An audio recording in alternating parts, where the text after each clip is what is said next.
Ladies and gentlemen, I've just spotted yet another obscure 90s car that used to be very common, and I think it's worth talking about. So I'm going to drive by some stranger's house very slowly and record their car for a second and their driveway like a creep, just so you can see it. There it is, guys. The Ford Festiva.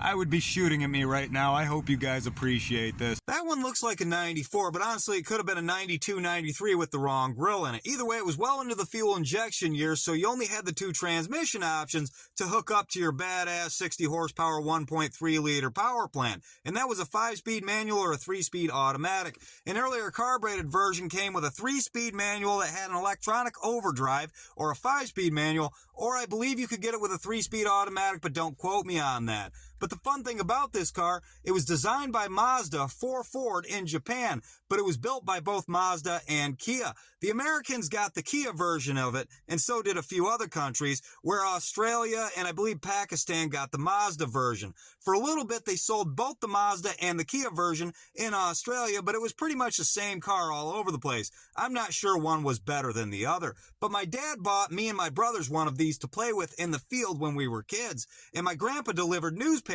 with one of them too. So I've got a little bit of history messing around with these cars. It was kind of my first car, and the goal was to drive it across the field as fast as we could and crank the wheel to see if we could roll it over, which we weren't very successful at, and it did eventually just throw a rod.